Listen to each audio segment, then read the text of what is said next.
Recording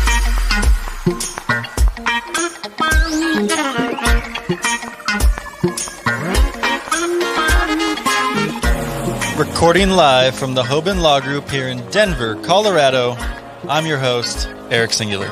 We're sitting alongside President and founder of the Hoban Law Group, Bob Hoban. Today we're talking about cosmetics and cannabinoids. And we are joined by the founder of Satori Minds, Kristin Adams. Kristin, thank you for being here with us this evening. Hi, thank you. Thanks for having me. Well, it's an absolute pleasure, and we know that you come into this industry and bringing your consulting knowledge, really working with many, many brands in the cosmetic space. But before we jump into all of the exciting things that are happening with more brands bringing in CBD and minor cannabinoids in cannabinoid-infused products, let's talk a little bit about Kristin. You had mentioned when we spoke the last time that you spent last fall in Bali. And of course, we don't talk a lot about Asian countries and how they intersect with the global cannabis industry, but tell us a little bit about just being in Bali. And if you could, whether or not cannabis is really part of that culture in the same way we're accustomed to it here in the States. Wow, Bali, my newest recent favorite subject. I spent 2 months there last fall. I was wrapping up a few projects and decided to take some time off mind, body, and spirit. I left all of my CBD products at home. So Indonesia is one of the countries, even though it's a neighboring country, a short 4-hour flight away. Thailand is a little bit more open. Indonesia definitely is not very friendly to cannabis at any level. So I stuck to meditation and breath work and just chilling on other levels and left the CBD at home. But I really enjoyed that trip. And being in a creative space and doing a lot of creative work in product development, I think it's really necessary to take those breaks. So that was my reason for Bali, or excuse. That's fantastic. That sounds like a tremendous journey. And when you think about sort of that conservative nature and the attitudes towards cannabis in that region of the world, how do you make sense of the fact that Thailand, for example, just came out the other day and noticed that they were going to advance medicinal cannabis legislation. And what I'm told is it's because the dollars for the Thai economy are primarily driven, or in large part at least, by tourism. And the idea is that with COVID, there's not a whole lot of tourism, but there's also this notion of sort of the medical tourism. And I think that's the notion, at least that's what I've been told, behind this. How do you take a conservative place? And as you point out, Thailand's probably a little bit more progressive, but at the same time, how do you juxtapose that, just given your exposure to that culture, that policy says one thing, but attitudes and perception about that thing are just so strictly interpreted? Right.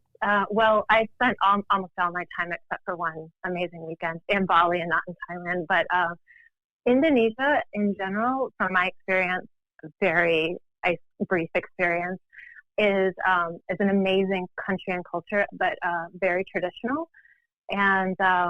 And it's interesting how, Malaysia and Singapore and the Philippines, each one has a very distinctive stand on quote unquote drug culture or any kind, even alcohol. Even alcohol is a little bit hard to come by or very expensive in Indonesia. So I don't know if it will change that. Just from a layman's perspective, I don't know how much it will change Indonesia as compared to Thailand, even with the example of Thailand reinvigorating their economy with cannabis and industrial hemp. I don't know how much it will change. And you would think even from the fiber side of the conversation, there would be an interest in, because all of these countries, especially Indonesia, have a pretty vigorous fabric, clothing industry and fabric industry. So yeah, it's a really interesting and complex conversation in such a diverse region. Yeah, it really is. And as we mentioned, it's not something we've delved too deep in on the Hoban Minute, and certainly something that we will continue to explore in the future. But bringing it back here to the U.S., you have crafted a space for yourself in consulting with these natural products brands and companies to explore the possibility of CBD or other cannabinoids in their products. And you, of course, had your own experience in the natural product industry and the cosmetics industry. Give us just a flavor of what that industry is like and what the temperature is, I guess. Are they getting warmer to cannabinoids? And then what are the holdups? Just kind of give us a sense, if you will. Sure. Well, my background is in natural cosmetics. I founded and ran my own natural color cosmetic company for 15 years. I acquired a natural skincare company and sold it as well. And we distributed through dermatologist offices and salons and spas. So for me, CBD and all the cannabinoids they're amazing active ingredients. And I have just a personal affinity for the plant and the power of what it can do at the individual level and the economic level. So I have a lot of passion for this ingredient and everything it is all the way through to the terpenes. And when I started in the natural world, it was very much like the cannabis world is now, where it was very fringe and very edgy to have a natural cosmetic company that didn't use a lot of the more traditional scientific ingredients that were traditionally used in cosmetics. And I really see the place of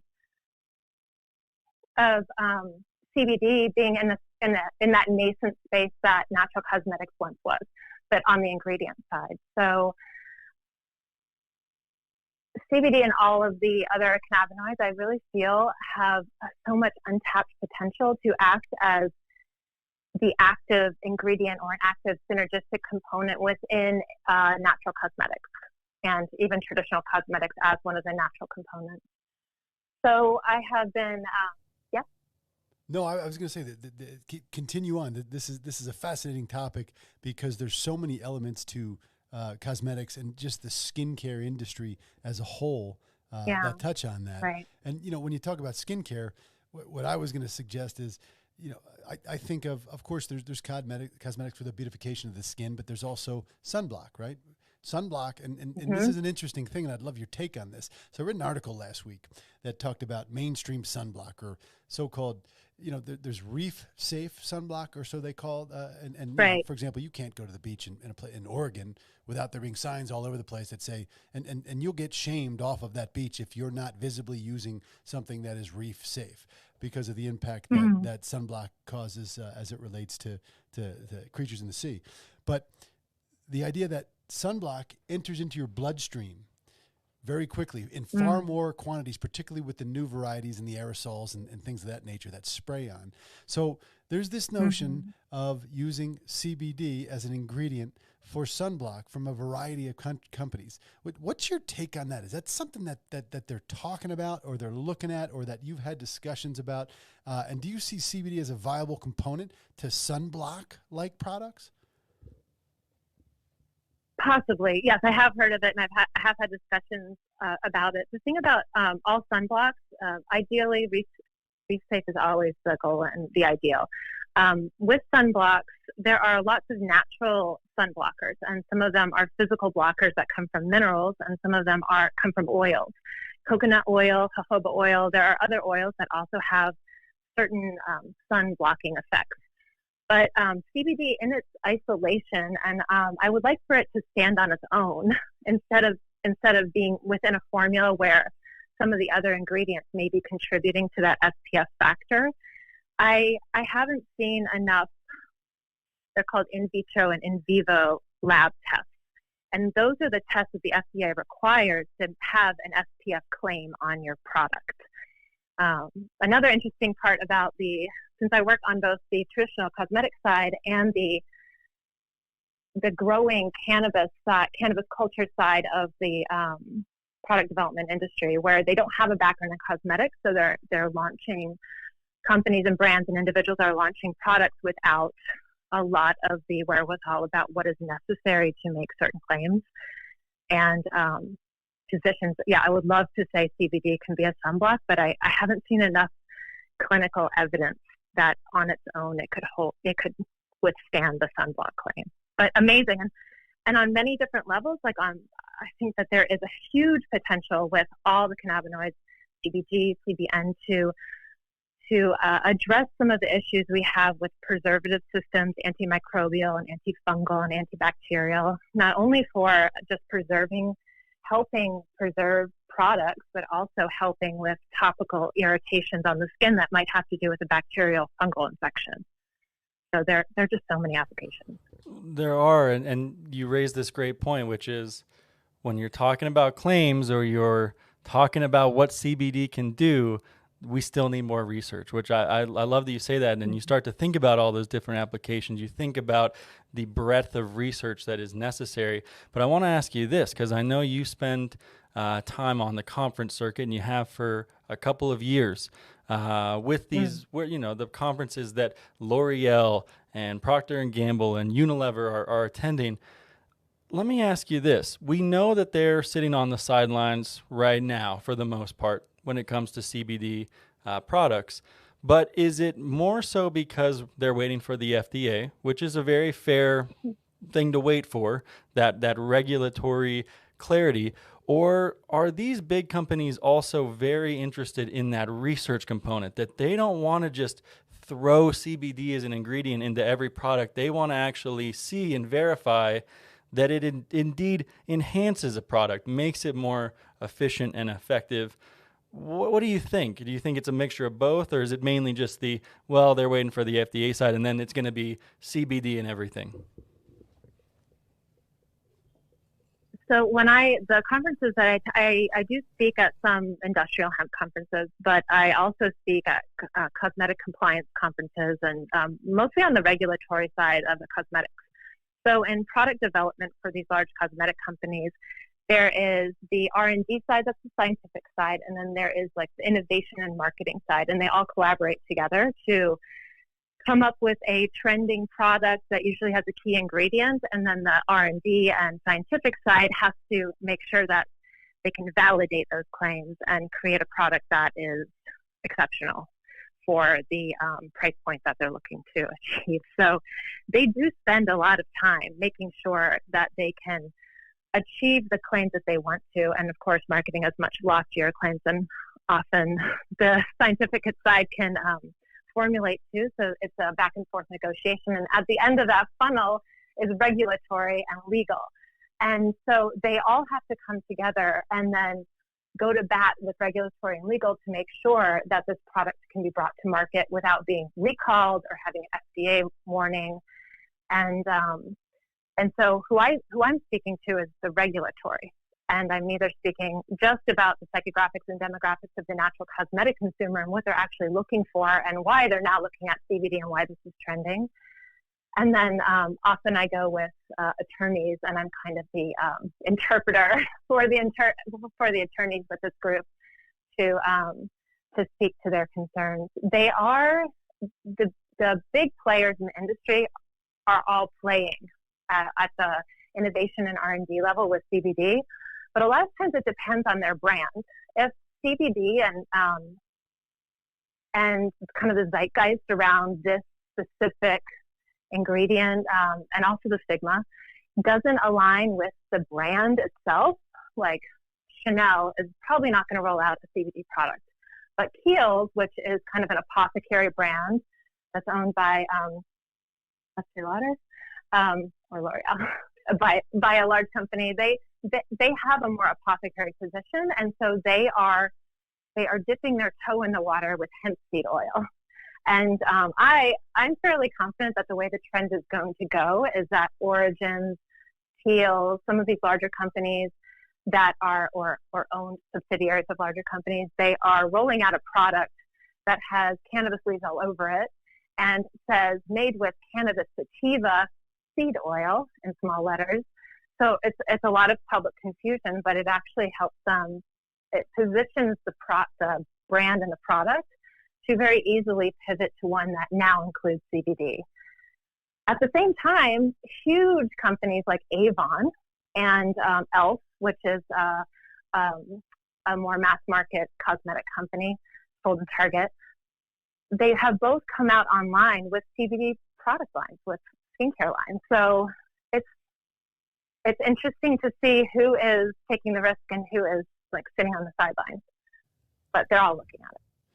You know, Kristin, I attended a conference in Chicago last year called Flavors and Fragrances, and to your point, there were large companies with global distribution there, learning and identifying where would I even start to source this material, so forth and so on, so that they could internally develop. And that really was the theme: is we're not going to jump right into a CBD product, but we'd like to play around with it and understand what it does, so that when that moves forward and the path is clear, we can go down that road. And to your point about using hemp seed oil, that's the safest pathway. We've consulted with large toothpaste manufacturers and beverage manufacturers, and they come in and they said, for example, we want to put CBD in this toothpaste. And you say, whoa.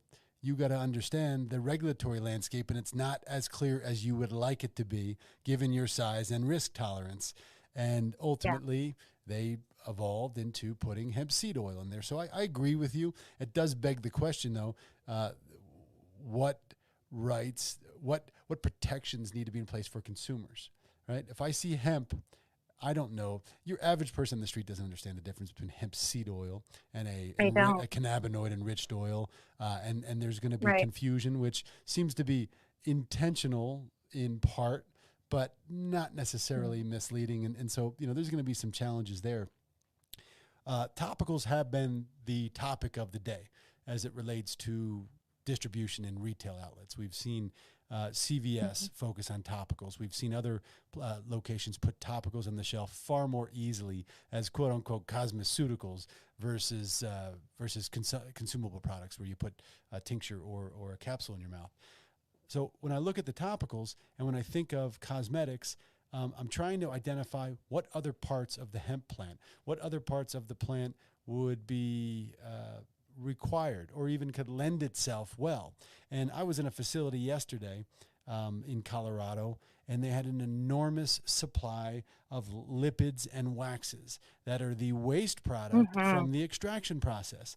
And maybe you can talk a little bit about that with your expertise, because I know enough to be dangerous about what lipids and waxes even are. But talk a little bit about that in terms of when you source material and you put lipids and waxes. Do you think that there's an opportunity to use the waste material from hemp extraction, that is those lipids and waxes, for purposes of cosmetics? And what really do those things function in these products? Well, I don't think there's anything that should go to waste with the entire cannabis plant, all the way down to the root ball. I think that there's so much untapped potential at every level that can be, I feel, leveraged for purposes that are yet untapped. And even just the hulls of the hemp seed after it's been pressed could be used as an exfoliator on different levels, from the industrial all the way down to the personal care. The waxes the waxes from every plant. So there are waxes that are used in cosmetics, both traditional and natural cosmetics, and they're a very important part of a cosmetic formula. They help create a barrier and a protectant for the skin, and they're the esters. I'm not a chemist, but it is definitely part of a cosmetic formula, and with the right cosmetic chemist, an R&D chemist that does specialty ingredients, absolutely, it just has to be refined. And a lot of the challenge with these things is that they can't happen at they need to happen at an industrial scale, because all of these large companies that are looking to source these ingredients are looking to work with their trusted vendors that they already trust, and to know that they have a supply chain that can withstand the demand that they're going to have once they put this on every shelf in every Walmart and Target in the United States. So when they're looking for partners, they're looking for partners that can partner with them at scale and at volume and create a consistent product, and for them, the product is that ingredient at a price point that makes sense for them to even roll out the product. So there, from a business standpoint, there are a lot of different factors. And I do, in addition to working with just CPG, consumer goods companies, I also work with ingredient suppliers, both processors and ingredient suppliers that are more on the tech side, looking to enter the cosmetic space. And these are real conversations. If you're not ready for that level of scale and consistency, then it's not time. Well, just so on that point, though, I just wanted to ask you, what is it that we can expect when the FDA is clear on what these rules are, given that these large retailers are, and product manufacturers, as you point out, are doing R&D. They are playing with these materials. What can we expect for the existing brands on the shelf today, pre-FDA rules? Do they survive? Does this section get just enlarged? What's your prediction?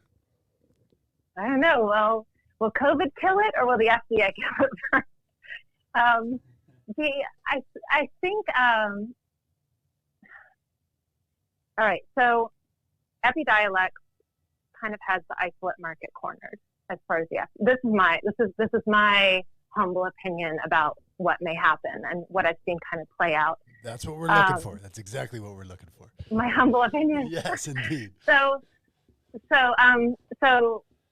CBD isolate has already been commandeered by the pharmaceutical industry through GW Pharmaceuticals and Epidiolex, and but there is a level of the product and the ingredient and that may still be able to be considered at a different standard, like how we have food grade standards and we have just other standards, possibly like a personal care topical standard. Sephora, who is one of the largest perfumeries for mid and upscale cosmetics in the United States and in Europe, had created their own standard a few months back about what their CBD standard was, because they started to sell CBD products and brands. And one of the things in their standard, in addition to the CBD needing to be sourced from the United States, it also could not be isolate. And I can't help but think that isolate part of their standard, which wasn't very large, was specific to hedging against what the FDA has already backed in terms of the pharmaceutical version of CBD. So if the FDA does come out with clarity, first for cosmetics, I think that is the safest bet. And that's probably why cosmetics are growing fairly fast. I did sit on a panel with a scientist from the FDA, and she said that she thinks in the end, anything that includes CBD will be considered an OTC, an over-the-counter cosmetic. I think that was more of her opinion, but it must be based on something. So, and then for food, which is not my area of expertise, but I believe it has to be considered gross before it can legally be put into food, technically. And that may include animal studies. So. There's been so many whispers and headlines this week about progress perhaps coming, and folks who are at the White House right now trying to determine at least a preliminary version of these rules, these long-awaited and very mysterious rules and what they're going to be. I just want to come back and just say that I really liked what you said about that this is a plant where there is the potential for no waste.